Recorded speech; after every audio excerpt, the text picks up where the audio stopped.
prijatelji,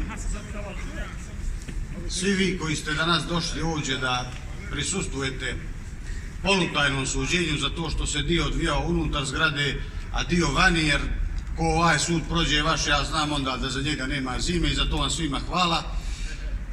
Želim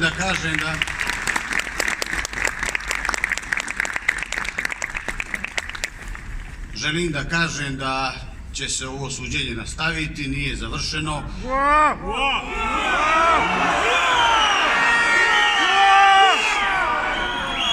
Ja sam iznio svoju odbranu, međutim izgleda da se ta odbrana nije mogla razumjeti, ili im je bio rječnik težak ili su imali problem sa pravopisom, ali u suštini nije postojalo okolnosti da se danas završi suđenje, te će se ono nastaviti. Naredno suđenje je zakazano za 26. mart, dakle dan uoči 27. marta, pa će imati neke simbolike, znam. Sad mediji ako imaju neka pitanja slobodno mogu da... U 8:30. A mislim, on je ismijurija na jedan način, zabrana je svakako slobode kritike i ja sam siguran da pripadam generaciji ljudi koja neće pristati da ćuti, a pogotovo što dolazi iz Fakulteta za crnogorski jezik i književnost.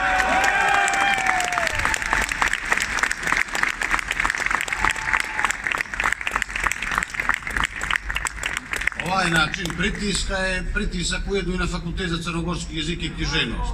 Neću da zloupotrijebim priliku, ali vi znate da nas čeka reakreditacija za nekolika mjeseca koju će da vodi Goran Danilović. Upravo na ovaj način jedna zarobljena država, jedan zarobljeni sistem pritiskaju ljude koji kritikuju. A ja im poručujem, nema toga Boga Oca koji će nas natjerati da se učutimo.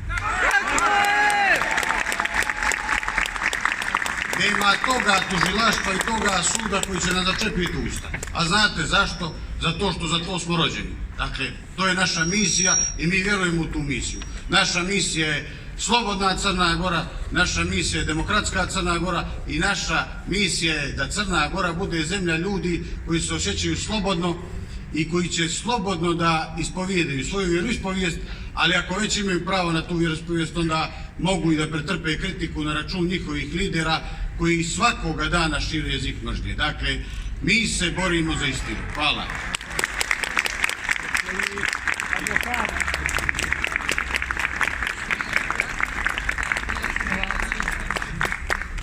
Danas je Boban Batričević je danas iznio svoju odbranu. Ona je i za sud i za tužilaštvo bila preduga. Tražili su rok da se izjasne, da bi to pročitali i da bi to razumijeli. Da bi nakon toga mogli da postavili određena pitanja za koja sam siguran da ih neće biti.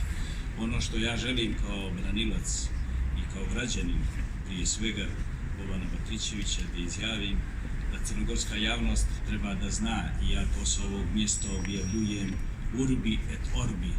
Popovi su u Crnoj Gori postali bogovi.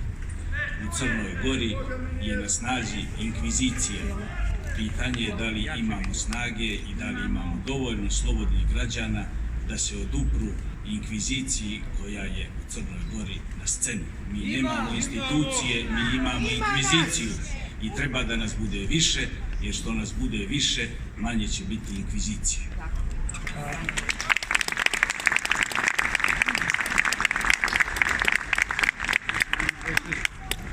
Vidimo se 26. marta u 8:30. Živjeli.